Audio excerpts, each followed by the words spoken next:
Hey guys, good morning. We're here at the Shadow Cliffs this morning and we are working the shallows again. So in order to do that effectively, I do suggest that you put one rod out for bottom fishing as well as drop shot with a worm, and you slowly bump that in. So this way it gives you coverage for the shallow end and a bit of the deeper end. As far as the bottom fishing, I'm using about a 24-inch leader with power bait, and as far as drop shot, I'm using a regular worm. So we shall see how that will work. So again, as a reminder, every 15 minutes you should go ahead and change your bait, and I'm actually due for one now, but I'll just show you guys how to the technique of bumping the bottom for drop shots, so you can have the ability to move that worm across the water on the shallows so the fish can see it. Okay, so stay tuned. Okay, so I've got my drop shot here, and I'm gonna set it about that far. That's a good 24 inches. I'm going to cast.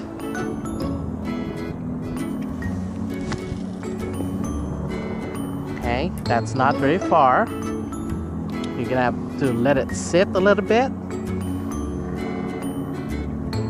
Remove the slack off of your line. Tilt your rod as such. You have to watch the tip carefully when you're using the drop shot technique. Remember, you're bumping the bottom with the weight. Every time it flickers like that, stop. So you can differentiate between the rock, the shore, the weed line, or an actual strike. An actual strike will pull immediately. And usually it's a double tap. Otherwise, it's just really the bottom that you're feeling. So you keep at it. It's something that you need to do patiently. So here I am with a smaller, with a 1/4 ounce or a 1/2 ounce weight with the about 24-inch leader. Okay, make sure that you wet your bait.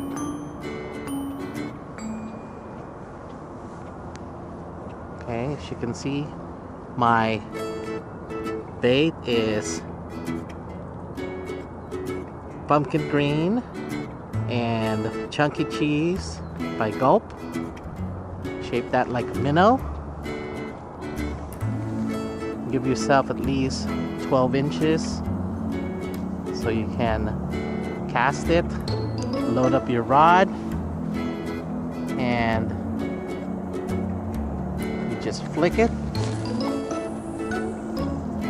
There you go.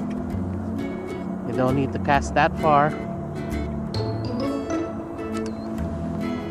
Set that. Reel it in a little bit.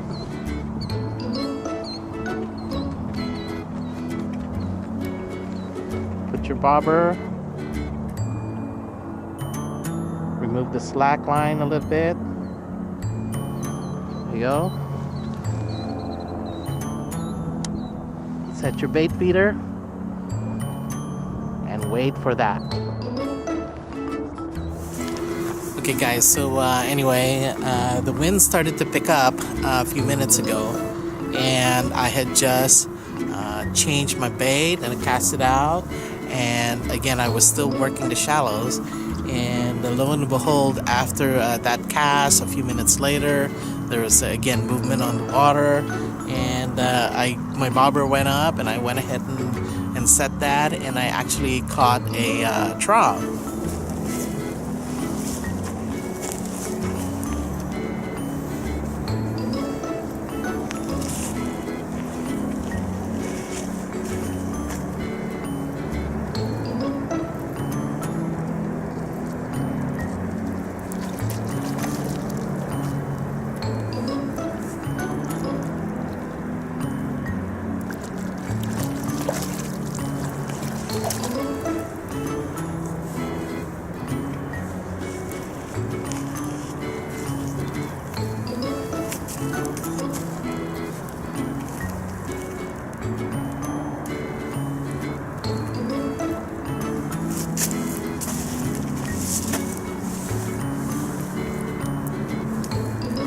Check it out. Got myself a little trout.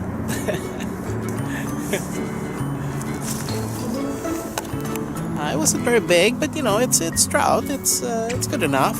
And so I will continue to fish bottom fishing right now. Use that technique since there's a lot of movement in the water.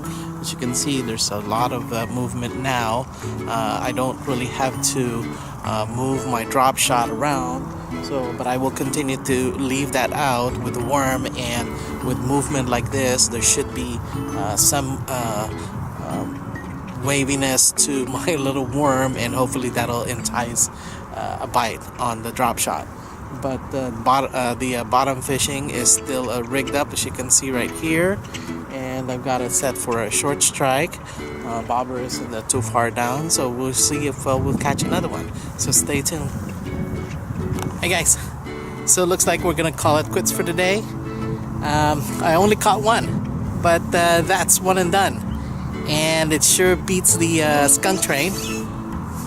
As always, if you guys are interested in any of the products that we use when we go fishing, I've got my Berkeley Lightning rod, and my Kuma rocks, and my bait feeder reel, and my casking reel.